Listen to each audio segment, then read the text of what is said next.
Two guys either side of 50 with one dream to achieve middle-aged sporting glory. This is the Missing Links Golf Show.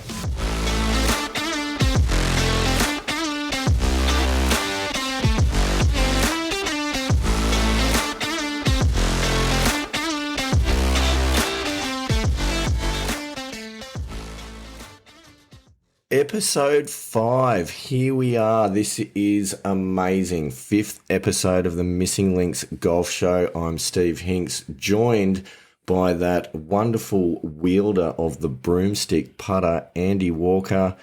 Andy, welcome to episode 5. They said we'd never make it, but here we are. Here we are. So I'm not necessarily agreeant of the fact that I'm a wonderful with the broomy. Certainly my golf on Friday with the broomy left a lot to be desired. Oh. However, we're working on it. Well, that's good news. I was looking for an adjective that started with a W so that I could use my alliterative skills for wielding. But anyway, that was the best I had. So look, who knows? We'll see what comes out. I think next maybe episode. What wildly wielding. Oh, that's good. That's good. There's other W words that are springing to mind, but probably not appropriate for this time slot. Nevertheless, episode 4, our last episode, I think, Andy Walker, it's fair to say was probably one of our best, at least according to listener feedback. So our listeners are growing. This is good. We're dominating the United States now. We've moved into Ashburn, Virginia. We're also in Ohio. We've got some listeners in Iowa, and also the beautiful city of Omaha. Wow. Yeah, there's quite the spread throughout the United States. So a very big hello, a big g'day, a big howdy y'all to all of our US listeners. Great to have you on board. But there was a lot of really good feedback. The Dave McClelland interview last episode was certainly one that I received a lot of really positive feedback about, simply just the quality of the information that he provided, which I thought was fantastic. And some things in particular, there was a few listeners that loved his focus on short game as opposed to our focus on ball striking. This might be something that we need to unpack. Look, and Dave's a very he looks at the game in a very old school manner. He's he's learned the game via his own sort of feel, and he's learned the game his way. And part of that is learning how to be a great chipper, how to be a great putter, and to get the ball in the hole. And we've talked about that briefly, and that is important. However, I'm still a big fan of ball striking, but not to the detriment of your short game. And I think that's probably going to be the message that I take away from that. And I've now listened to that episode a couple of times just to kind of get a much better understanding of what Dave's talking about. And I think for mine, there needs to be balance. And I think we need to put focus on both ends of the game. I think it's fair. I really liked some of his practical tips on how to go about it. And that was one of the things that some of the other listeners as well pointed out, that they liked the reminder around the 1 foot, 3 foot, 6 foot putting drill. Not sure the 1 footers are that useful, but anyway, maybe that's a confidence builder. I don't know. Look, I think it's just building the stroke, and it's just building a routine. And 1 foot might be a little bit short, but certainly 18 inches. I mean, I've missed my fair share of 18-inch putts before. Some of it carelessness, and some of it just poor stroke. But certainly, 18-inch, 3 foot, 6 foot. I think there's a lot of benefit in doing that. And I did have a bit of on Tuesday afternoon, I had a little bit of time before I went and picked up the kids, and I just grabbed the broomy and took 3 balls and did that. I did 18 inches, 3 foot, 6 foot, and did that for about 20 minutes. And I actually felt like I had a really good practice putting session, even though it was a bit shorter than what I would normally try and put in. Yeah, and I also had a bit of go at it, and I thought it was good. And what I like about it is that it gives a little bit of structure rather than just sort of standing on the practice green and looking where the next hole is and banging some putts around. So I like that drill. And there was another one that we popped on, or that I popped on the Facebook page, Missing Links Golf Show on Facebook a little while ago, which was through the tees, through the gate, just to get the stroke hitting the centre of the face. So that was really useful also. So it's good to build a few drills to go through. We've got, obviously, we've got the fans out there, but also, like any show in the media, we've got our critics. We do. And there are some critics, and I know our harshest critic very well. In fact, I'm married to her. Love you very much, my beautiful wife. But obviously, she's not a mad fan of golf, and therefore when we go into huge amount of detail about strokes gained, probably not her favourite episode, but she did give some glowing praise about the interview with Dave and said that it was great to hear some of his tips, which she feels can be applied to all facets of life, not just golf. So I thought that was actually high praise indeed. Great. Yeah, well, interestingly, of course, I was having a conversation with my father, who he is actually quite a technical person, likes to get into the detail, and he was the opposite. In fact, he really liked the technical aspects of episodes 2 and 3, really got into the nitty-gritty of the data and the stats. And then sort of went, episode 4 with David was good, but I didn't feel I got as much out of it. And then when I started questioning about, well, what about the putting techniques? And he was like, yeah, that's pretty useful. Yeah, I'll probably go and do that. So I think, it a lot of it's horses for courses, and you naturally go to where your personality type is. And Dad certainly is a very technical person. So he really likes that technical aspect of the game. So what you're saying is, Andy Walker, this show's got something for everyone. It does. It does. Yep. Even the non-golfer. Yeah. I mean, look, maybe. Probably more suited to the golfer. But hey, that's okay. If you're still listening at this point, that's a good sign that there's something in it for you. Exactly. You, I think you've had a bit of feedback as well that's come your way in relation to our show, I believe. I did have a bit of feedback, actually from a mate of ours who was listening to episode 3 and around my goals around strokes gained. And one of my goals, and what I said, is that currently, as per Arcos, my putting is minus 1.0 in relation to a scratch golfer, and where I wanted to get to was, and what I said on the podcast was, I wanted to get to minus 0.05. Oh. Now, I meant to say I want to get to minus 0.5. Bit of a slip of the tongue, obviously. And he was all over that and saying my mathematical skills were questionable, which I actually disagree with. I don't think it's my mathematical skills that were the issue. I think it was more my English skills. I see. I think when you put the two together, we come up with a term called numeracy. Maybe more than the numeracy skills, being somewhat innumerate. Bit of a concern in your line of work, but that's a story for another day. And good on you for coming clean and for clearing that one up, because I too was a little confused. But not being a pedant, I wasn't going to pick you up on that one. So well, it has been a long time since I left school. I mean, I left school in 1990. Did fairly poorly in my HSC, mind you, because that was during the time where I was more focused on golf than on my numeracy, literacy, and any other type of academic skills. But no, thank you, Mr. Mannix. I know you're listening. He's a friend of the show, so of course he is. He's and look, accountability. That's what it's all about, and that's what we have with our listeners, which very much appreciated. They must keep you honest. There was a few things we talked a little bit about from the Dave McClelland interview, and one of the ones, actually, this is something I do want to talk about, was the difference. So Dave's old school focus on short game. I believe, if I remember this correctly, his quote was something along the lines of, short game, short game, short game, short game. Yeah. I think it was only 3 short games. I don't think it was 4. There was a lot of short game going in there. Yeah, I've listened to it a was. few times. Yeah. I was hearing driver, but anyway, that was obviously incorrect.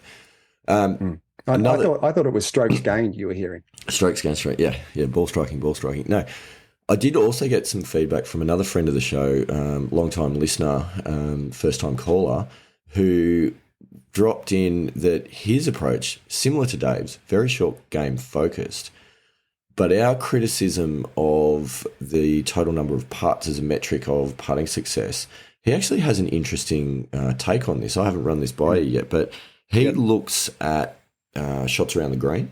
So that might be putts, but also chips, little pitches, chips around the green. And he plays off 9. So, an outstanding golfer. And he says that his target is to have less than 40 chips and putts combined in his round. And if he can achieve that, he will shoot, he'll probably shoot in the 70s and mid to late 70s as a result of that. So I actually don't mind that. I think that's not a bad sort of a metric to look at. I haven't done that with my own game, but I might actually have a bit of a look at that and see. Yeah, I have to say that's a metric I've never looked at, but I also think that's potentially dependent on how good or not so good you're hitting the ball. Because I know quite an off day, depending on how close you're looking at when you're talking about shots around the green. But if you've had quite a poor ball striking day, that could really ramp up that number. Well, it would. I mean, I think, you've got to be looking at, you're going to be getting around the green in pretty close to regulation for 40 chips and putts to deliver you a decent score. So, yes, you can't be spraying them into the trees and chipping out and taking, 3 to get there on a par 4 and still missing the green. So, but anyway, it's interesting. It's another approach. Here at the Missing Links Golf Show, we always love a new approach and another thing to think about. So I think that's a good one. There was another point, though, that Dave McClelland raised, and I want to check this with you because I've listened to this a couple of times on episode 4, and I hear it and I go, oh, that's interesting. I'm not sure. I need to check that. He described Andy Walker. He described you as a technical player. Is this true? Is this how you see your own game? I'm technically correct. I've always liked to be technically correct, and I've always worked on my technique to ensure that it's as close as what it can be to what is considered correct.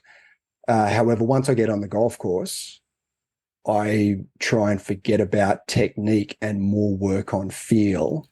And I usually take one swing thought with me onto the course, and that's it. I couldn't play with 5, 6, 7 different swing thoughts. It would just do my head in. So yes, in practice, and I like to be technically correct, but not when I get out to the golf course. I do try and become a bit more of a feel player, and rather than just being purely technical. Yeah. Okay. That's kind of where I saw it. I got to admit, I've never really seen you as what I would describe as a technical player. Good ball striker, yes, but you're not the sort of person that sort of, for mine at least, gets out there and seems to be overly concerned about, left arm's here, right arm's there, stance looks like this, changing the grip, focus on all of these sorts of things. But maybe that explains it. But yeah, that was one thing. I think potentially as a junior, I was a lot more focused technically than what I am now. I think as life, with the life experience and a bit more perspective, that feel of the game has become a lot more important, and playing what's in front of you rather than going, okay, I've got 150 meters to the flag, and just trying to hit the same shot all the time. So now I'm trying to not hit different shapes of shot. I have a standard shape, but more it's around feeling how aggressive I need to be through the ball, or hitting it lower or maybe a little bit higher rather than just having just one shot I always hit. Yeah, that makes sense. So great interview last episode, but obviously this episode we want to talk about some other things. And I left a bit of a cliffhanger last episode as well, which I think we need to clear up what happened in Bathurst. Yes. So the suspense has been killing me all week. I'm sure it has. So for those of you that recall, Saturday a week ago. Anyway, it was a little while ago now that a historic moment in the Missing Links Golf Show took place where I played the first competition round to report back. And as you might recall, my handicap was sitting at 10.0. I've got 3 non-flag rounds to drop out. So that's 3 free swings at getting a new flag round in to drop that handicap into the single digits. And the pressure was on. So we teed off. It was early morning. We teed off down in Bathurst. It was around about 5 to 6 degrees. Teed off the 10th because it's the hardest tee shot on the course. So why not? Limited warm up. Got to be honest. And the 10th, it's a long par 4. Water down the left. Trees down the right. There's really no bailout. You can possibly fly the water if you really crunch one. It's probably about a 240 metre carry. So it's but with at 5 degrees, probably not. Is that the shot that you're looking to hit? Well, you don't really want to fly it anyway, to be honest, because it's on the left side and it dog legs slightly around to the left. So you really, kind of hugging the inside of the corner there. Anyway, so I step up onto the tee, aiming safely up the centre right of the fairway. And I think it's fair to say I slightly blocked it. And as a left-hander, that's then on a line that was probably cutting just the corner of the water. But Andy Walker, it carried the water and it got over. Not by much, let me tell you. But it did get over. And I then, I had a bit of an adventure. Then I hit my second, the lurgy hanging around. Hit my second into the greenside bunker. The bunkers at Bathurst, I've got to say, were pretty average on this day. There were quite a few undulations. So I was in a nice little gully. Bladed it into the lip. Nice. And stayed in the bunker, and then had a great sand save at the second attempt for bogey. So that was a nice outcome. Look, I'm not going to bore you with a hole by hole description of the round, but suffice to say, it was going okay until the 9th. Hit a great drive up the 9th. Again, hit my approach into the greenside bunker and really massacred the bunker play on that and wiped that hole. It was a Stableford event. I finished with 30 points. Wow. So that's one free round gone? Yeah. But interestingly, so it is. That's one free swing swung for no result. So remaining on 10.0. But see, this is the thing. So that off the stick was an 87, because past 71. That was an 87. So it was really interesting because I remember we talked about this before about staying in the round, and even when you know that the round's not great, like staying in it. I finished the round par birdie par over the last 3 holes to get to 30 points, and could have easily given it away. And the thing is, I was one shot when you take the differential into it. I was one shot off that becoming a flag round and dropping down to 9.9. Oh, wow. Yeah. Okay. Because the course was tough that day. It was the week after the Bathurst Open, so greens were lightning fast. The other thing was that the golf gods absolutely got a hold of me like you wouldn't believe, because we've been talking about the importance of ball striking, over short game as the areas to improve your strokes gained. My ball striking was pretty good. I reckon I had about 5 3-putts during the round. Along with a couple of adventures in those 2 bunkers that I talked about. So the golfing gods said, actually, to quote Dave McClelland, short game, short game, short game. Lesson learned, ladies and gentlemen. Lesson learned. So anyway, that was my adventure. Have you had any adventures, Andy Walker? I've had a couple of adventures, in all honesty. So I went out and I had a game at Magenta Shores last Friday, actually, with David McClelland, which was a really, really good day. Similar experience to you in that I actually hit the ball reasonably well and just putted appallingly bad. I think I probably had, I reckon, maybe 5, potentially even 6 3-putts. Magenta Shores, I missed a couple of my shot targets, and if you do that on the greens at Magenta, some of the putts you end up with are horrific. So yeah, well, I hit 11 greens, but yeah, I ended up with 10 over, which I wasn't overly happy with, obviously from a putting performance perspective. So very similar experience to yourself, where the golfing gods came back and said, "Hey, dude, you need to be still focused on your short game of putting." It would appear so. I do think, and we did cop some criticism for our focus on ball striking in episodes 2 and 3, and I feel like our critics may have a point. So I think a bit of a readjustment needs to happen there. But anyhow, that's okay. What I would like to add, though, is there has been a lot of, like, I've been focusing on ball striking improvement, as you know, and I've been working on a little drill in the net in the garage, which has been fun. And that is about really pushing back off the front foot on the downswing to get the hip rotation, the magic move, the life changer. We might pop that video up. It's on YouTube. We might pop that up on our Facebook page. Really trying to do that move, because I've been suffering some toe striking as my miss on irons. So anyway, I was focusing on that, and let me read you an excerpt, because this actually covers another point, and this is my development plan was journaling. I've been journaling, Andy Walker. Here it is. Excellent. You can hear the rustling of the old pages. So I want to just a little bit in here from a practice session. It says here, net hitting session.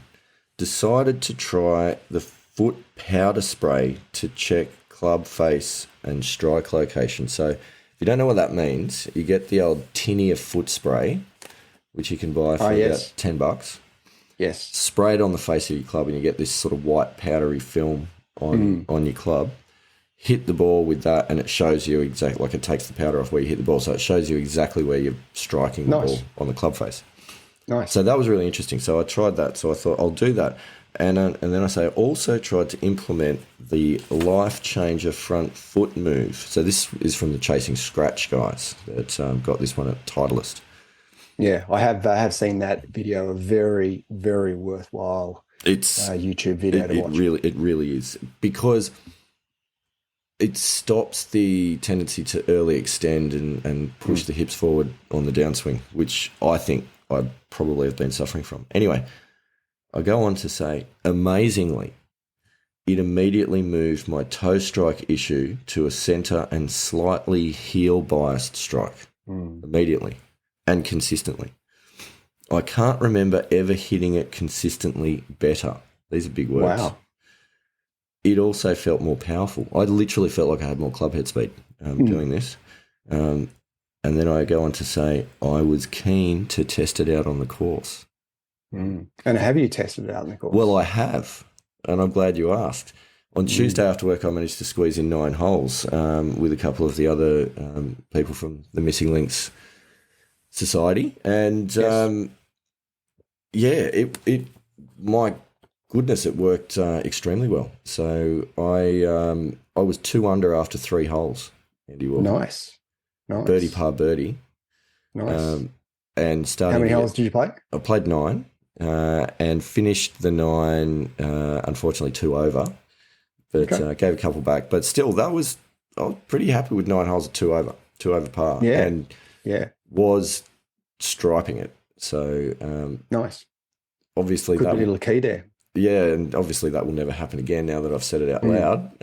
But that really was quite something. And it's nice. It is actually nice to then sit down, write that in the book, and have the chance to go back and read it again later. So I'm enjoying the journaling. Great. Well, a couple of other things that happened recently for me, and we talk about challenges. Some of the challenges that one particular challenge that I've been facing is that I haven't been able to get in my stack workouts for club head speed. This is bad news. Yeah, I had a bit of an incident between my stack device and my Garmin G80 had a bit of a disagreement. More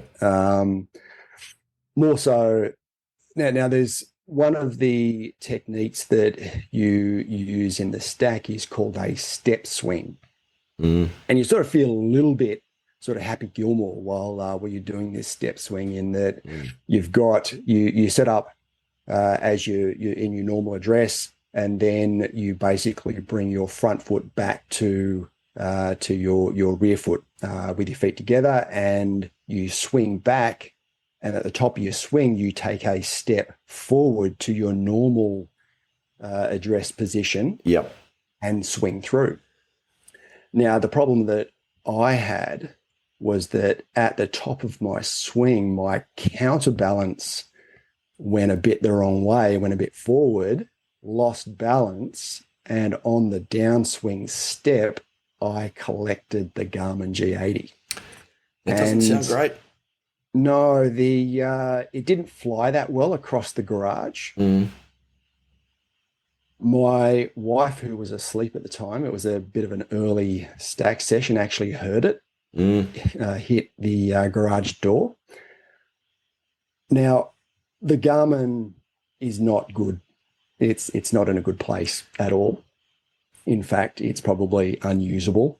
This is a tragedy. The stack had a little bit of damage to it. Now, I have contacted both the stack and Garmin, and look, credit where credit's due. Both have been really, really good. Both have been amazing. The guys at the stack basically said, and the damage, and I'll quote them. I think we need some photos of this up on the Facebook page. I have got some photos, I think we need to put this up. We'll post some photos. But the part on the end, which is called the yellow threaded handle, so that's got a little bit of damage to it. But they said that not really going to make any difference, and it should work well, as per the specs, just as it is. So the damage isn't going to be an issue.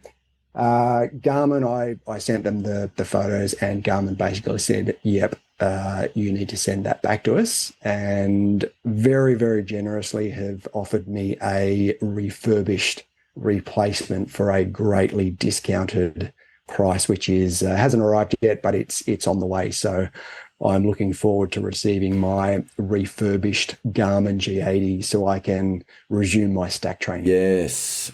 So I'm like listening to you tell this story, I'm trying to picture it. I think I've got a good understanding of what's happened. And it actually makes me think that something's gone wrong here in the swing. And I mean, obviously something's gone wrong in the swing, but the stack is essentially a shaft with a bit of a bulbous bit on the end, but without a club head, right? Yeah, so with weights. Yeah. And you put various weights and you can change the weights. Yeah. But in terms of shape, you're swinging the shaft with a bit of a lump on the end of it.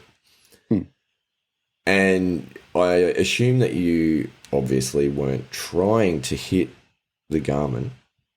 Surprisingly, no, I wasn't trying to hit the Garmin. Which leads me to the conclusion that you've got in your swing, you've got the shaft much further away from you than you were planning to. This, Andy Walker, sounds a lot like a shank. Potentially. I feel like you've shanked your Garmin. Yes. It's a bit of a concern. Yes, it is. Yeah. It is. So if that wasn't already in your head, I'm quite happy to have placed it there. Thank you. No, I appreciate that. Yeah, no, I won't be thinking that at all next time I stand up over the Garmin with the stack. Don't shank it. That's the swing thought. Just carry that one. Don't shank it. Don't. It was actually quite a good cover drive, to be honest with you. It was the front foot forward across off stump cover drive. Yeah. Which basically and look, the Garmin did go through just sort of wide of mid off into the garage door. So look, well struck. I think you would have been proud. It sounds good. It sounds really good. Look, I'm glad that both organisations have come good on that. I think that's absolutely fantastic. And I know facetiously we have done some shout outs to other potential companies over the previous episodes, but I think on this one we absolutely should, and give a huge shout out both to Garmin and the Stack for coming good on and standing behind their product. There's so many businesses that would just turn around and say, bad luck, you had a shocker. Absolutely. I think that's great. I think that's excellent. Now look, and I did, Garmin as well. I mean, what they basically said that they don't do G80 repairs in Australia. Right. So apparently they do have a facility in the US, but they basically said, look, we don't do it in Australia. However, we do have these refurbished products, and just send your old Garmin in, and we'll replace it with a refurbished product for, as I said, it was a minimal cost and really a no-brainer. So that was good. And then the guys at the Stack who they had a look at the photos. They gave some really good feedback and just said, you should be good, but let us know if there's any issues. Yeah, they didn't give any swing advice to maybe keep the club a little closer to the body on the downswing. No, that's nice. They didn't. Nice. I think that really goes without saying. Well, you would think so, wouldn't you? Obviously not.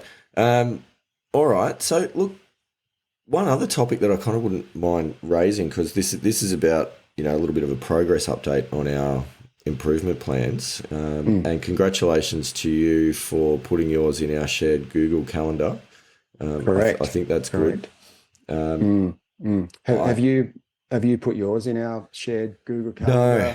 No, I haven't. I've still got just that little I'd PDF. actually like our listeners to provide some feedback regarding this. And what I might do actually is take a print screen of the Google Calendar with my schedule, practice and workout schedule in there. And there's a notable absence of Mr. Hinks's schedule, which... I mean, look, I really question the commitment that you've got to this process. I thought that, we're both on the same page here, but I don't know, maybe not.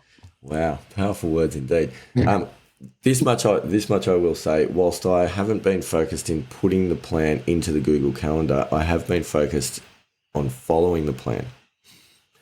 And that's important. And one of the things that I did want to talk about, because I know both of us looked at this suggestion a little bit sideways, is meditation.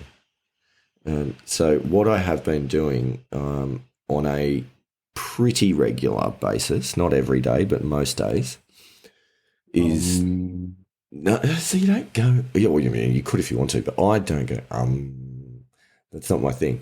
This has been the process that I put in, because as we talked, I didn't really know much about how to meditate because I've never done it before. So my options were to either do some research and try to learn a bit about it, download an app to try and do it, or just try and figure it out myself. So of course I went for the third option, to just try and figure it out myself.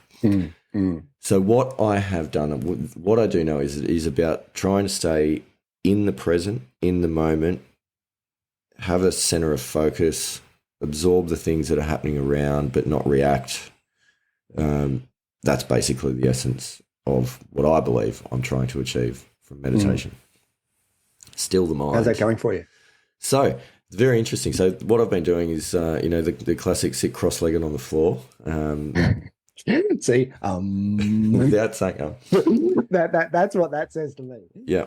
Some people, from what I've heard, like to stare at a candle flame, something like that. feel that might be slightly dangerous, just in case I do fall asleep and then that gets knocked over and set the house on fire.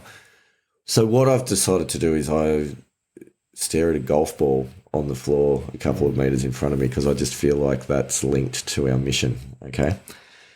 And the bit... So is it sort of like the Matrix where, you know, the chosen one like bends the spoon and you say there really is no spoon? So yeah, it's sort of coming at it from there is no golf ball. Oh, there's a golf ball. What I've actually been slipping into sometimes is thinking that I might be able to move the golf ball with my Jedi powers. The Force. Okay, excellent. Bit of Yoda. Yeah, and at that point I go, hang on a minute, you're not doing it right. But the point of it is to try and stop yourself from thinking about the future or the past. So that is so hard. Okay, that is so hard. So trying to, focus on the breathing. Breathe in, breathe out, stare at the golf ball, breathe in, breathe out, stare at the golf ball. You might hear the birds outside and those sorts of things. That's okay. Let that come in, wash over. Don't focus on it, but just allow it. Move on, thinking, breathe in, breathe out, look at the golf ball. You catch yourself then thinking about all the things you got to do during the day, thinking about the other things that might have happened the other day, and, this drifting in and out of the present and into the future and the past. That's how our brains work. We process information like that. I find it extremely difficult to stay present during this process and not drift. What I've also found is interesting, and I think this might change depending on stress levels, but I've actually been drifting into the future, thinking about what I'm going to do more so than into the past, thinking about what has happened. That's been an interesting observation. I think so has that been more about thinking about goals, or is it more thinking about what you're going to be doing, like process type thoughts? It's really random, because what I'm trying to do is not think about any of those sorts of things. And so you don't have a structured thought process that's thinking about goals or thinking about a specific to-do list or whatever, but stuff will drift in, just in sort of daydreamy ways will drift in. I would say that, if you had a really, difficult meeting or something the day before, or you had an argument with someone or something like that, then you'd probably start having that conversation over again and you drift into the past. But I haven't had any of those issues to deal with, fortunately, so it's all been this drift into the future. Interestingly, though, when you apply that in a golf setting, and I think we talked about this a little bit about how to focus on the mental approach of being present in every shot. You have your think box where you're thinking strategy before you get over the ball. Then when you step over the ball, you just need to be focused on the athletic motion of hitting the ball and be present and not be thinking about the outcome and not be thinking technical thoughts and those things. Correct. I find that hard.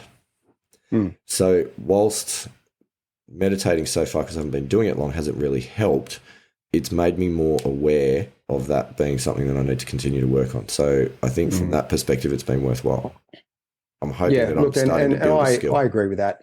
And while I haven't ever tried any meditation sitting still, I do, because I've got two dogs, which I take out for a 15, 20-minute walk every day. And I do try and quieten my mind during that time, where I just want to be present with the dogs, enjoy the dogs' company. They're getting a little bit older now, so just trying to be there in that present moment. And it is, because you start thinking about, what have I got to do today, and what am I going to do when I get home, and what conversations have I got to have today, and I might start thinking about some of the goals that I've set for myself, whether it be business, golf, or personal.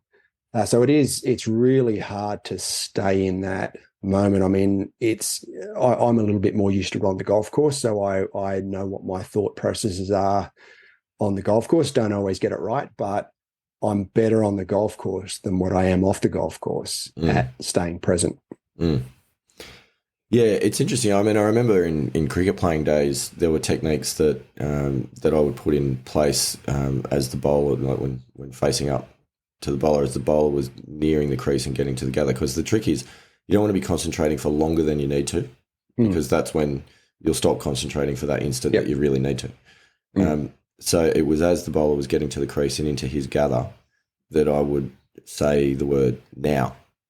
And if I was on a day where I was struggling to concentrate, I'd say it out loud. And the fielders would go, "You're some kind of a psychopath." But that was the trigger to switch on to that full concentration mode. And I feel like I maybe need something like that as a bit of a trigger on the golf swing to make sure that I'm present, because there's a difference between thinking you're concentrating and really properly concentrating. And Steve Waugh talked a lot about that when he was captain of Australia, and probably was the best at it of all time. Yep. So anyway. Interestingly, I do have a trigger similar to that on the golf course, which involves my glove. In that, as soon as I finished my shot, I ripped the Velcro off from a glove, and either have my glove off or the Velcro not done up on my glove. And as I arrive at my ball, all of a sudden I either put my glove back on, or I put do the Velcro back up again, and that's my trigger. Interesting. Yeah, I feel I need something like that. I might have to work on something along those lines, whatever it might be. I can't do the same thing as you, because that's just weird. That's copying. I won't do that. Anyway, there's one thing we haven't talked about. I'm interested to hear this. You mentioned aim point. Yes. How's it going? Yeah. I really like aim point. Now it's only the early stages of my understanding of aim point, and I do need to work on some of my techniques still, and that's an ongoing process that I think I'll always be working on my understanding of the techniques of aim point. You're always adjusting. However, what I really like about aim point is that it gives you a target. So I'm behind the ball, I figure out where my target is, where my line is, and then as I stand over the ball, I don't think about my line or target anymore. I'm thinking about speed. I'm thinking about pace. And I've been able to, I guess, gain enough confidence already in aim point to just forget about the line. Once I've got my target, once I've got my target line, that's it. I've got it. So it's all about pace. Now, last week on Friday out at Magenta, pace was my main issue, because Magenta greens were very, very speedy. So pace was a massive issue, but line wasn't.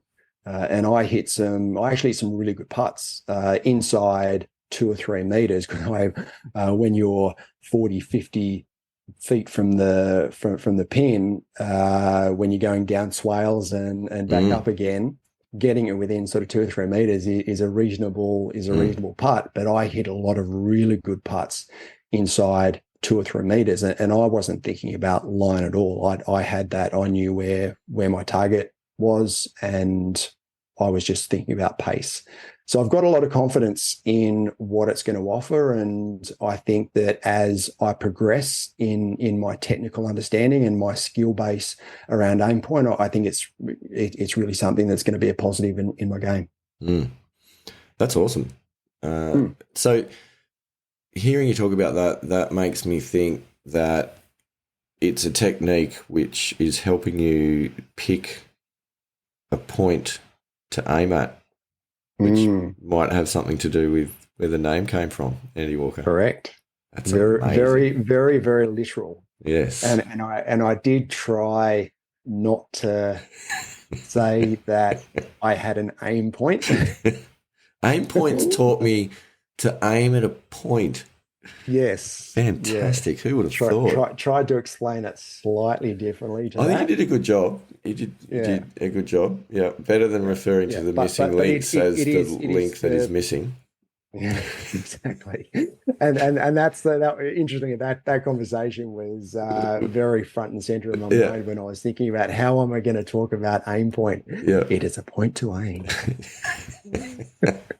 Oh, that is gold. But it is a very literal is that it does. I mean, I talk about target and line of the putt, but it quite literally does give you a point to aim at. And once you've got that, and as long as you have the confidence in it, you can just forget about that aim point and focus on speed, and that's it. And what is, if it's one less thing that you're focused on, and talked a little bit earlier about, I'm trying to feel a lot more around the golf course. Well, speed is about feel. So, the technical aspect of it, of getting that line, getting that target, I want to forget about that while I'm over the ball. So then it's all about feel, and it's all about speed. So for me, it's just given me a pretty good positive feeling when I'm standing over a putt. So which is good. So with your putting, do you use a line on your ball? Do you line a line up to the point that you're aiming at? No. So what I'll do, I'll pick a point maybe 6 inches to a foot in front of the ball, and whether it be a different coloured, blade of grass or something that's there, a discoloured point where I can remember where it is. And as I stand over the ball, I actually don't look at the ball when I'm having my practice swings. I look at the hole. Yes. I'm trying to feel how hard I've got to hit it. Yeah. And then my last movement is looking at that point that I've identified to make sure that my alignment is correct. And then it's all about then just trying to reproduce that feel that I've had in my practice swings. So I've gone to using the line, and you mentioned, I think it was in episode 2 when we were talking about the strokes gain side of things, that you had noticed an improvement in my putting over the last couple of years. Yes, correct. I actually put that down to using the line. And so I do that religiously now, all of the time, and we'll line it up to aim at the line I'd need to start the putt at, or where I think I need to start the putt at. I feel like it does a similar thing, because then I can stand over the ball and I'm not thinking about the line anymore, because I've read the putt, stand over the ball, and then you're just thinking speed to try and get the right pace, which I find the hardest part of putting. But that, I think, has made a massive difference. I just wonder if that's worth experimenting with for you, Andy Walker. Potentially. Yeah, and it is something that I've thought about previously, just never implemented into my putting, but it is something that, certainly I can see the advantage of having a line on your ball to line up. And certainly in my case, that little bit of grass discoloration I've identified that I want my ball to roll over. Yeah. Having then a line on the ball to make sure it's lined up at that point. Yeah, I can see the advantage of doing that. I actually think it makes such a big difference that it probably should be illegal, because it really is. Right. It really is an alignment device, and you can't use alignment devices, so I don't know why it is allowed. But that's personal view. I just think it's made such a big difference, and I know now, if I try and hit a putt longer than about 2 feet without the line, I'm so inaccurate in comparison to using the line. It's made that big a difference. So anyway, food for thought. I'll have a crack at it, and I'll come back to you with some feedback. Yep. I'll use aim point, and then I'll use the line for my aim point. To aim at the point to hit the ball. Fantastic. All right, Andy Walker, it's been a big night. We've covered a lot of ground, I think, which has been good. It's been one of those episodes that you need to have every so often, where you kind of circle back on a few things that have been spoken of and wrap that up. I think it's good to see that there is progress. I feel like neither of us have put a score together yet that demonstrates that progress, but I feel I feel excited by my 9 holes during the week. I think that potentially there's something there. I am playing this Saturday, round 1 of the club championships. Round 2 is on Sunday.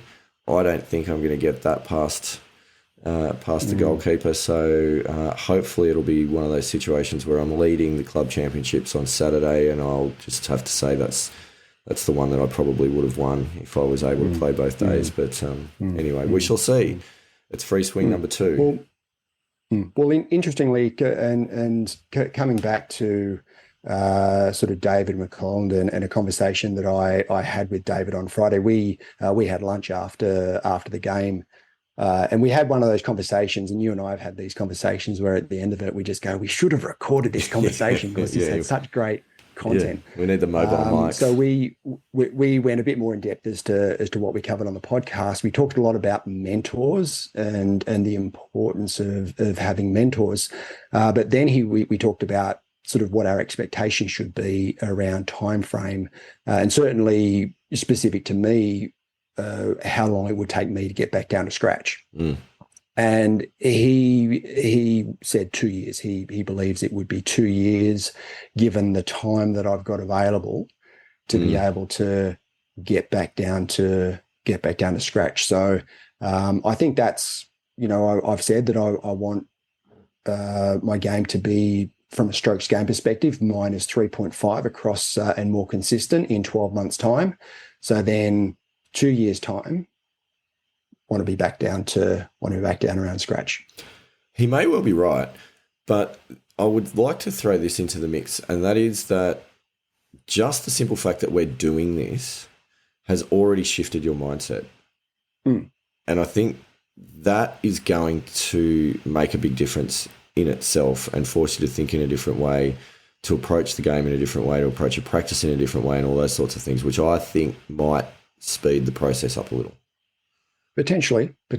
I mean, look, it certainly put a lot more structure and put a framework into what I'm doing around golf, which I haven't had for a very long time. And that was the whole part of why we started the podcast. And That's right. we had a lot of those conversations in the past few months leading up to that episode 1 around, and golf was always at that bottom rung of the ladder. And we wanted to put a process and framework in place to get that up. It will never be at the top of the ladder, but certainly a lot higher than where it is or where it was a few weeks back. So yeah, you're right. It has shifted that mindset. It's shifted where what I'm thinking about when I'm playing golf and when I'm practicing golf. And I had a practice session on Tuesday morning, and I was a lot more focused. I mean, from a ball striking perspective, I didn't have a particularly good ball striking session. Had a really good wedge session at the end of the practice session, but it gives me something to think about and gives me something to work on and a lot more focus during the time that I'm there. Yes. So I'm hoping at least that there'll be some progress that we see fairly soon. On that note, we are now at just over the 50-minute point on tonight's episode, Andy Walker. So I think that is probably a good place to wrap it up until next week. And when we come back next week, there's a few things that we will be able to do. One of those is to review hopefully one or more rounds of golf that have taken place between now and then. The other thing that we will be doing is an in-depth build-up to that most remarkable golf event on the planet, which is the Missing Links Masters that is to be held at the end of this month. So we'll talk more of that next week and give all of our listeners in Australia and overseas in this global show that is the Missing Links Golf Show a bit of a sneak peek on what to expect from potentially an episode recorded live at the range in the build-up to the Masters. That's exciting. Looking forward to the Missing Links Masters. Will be a great event. It will be a fantastic weekend. And ladies and gentlemen, thank you so much for listening to all of our listeners around Australia. Thank you very much to all of our listeners in a different time zone in the US. We love that you're loving it. To our Japanese listeners still over in Tokyo, great work.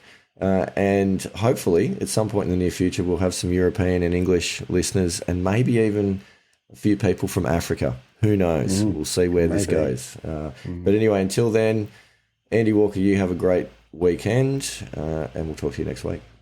See you next week.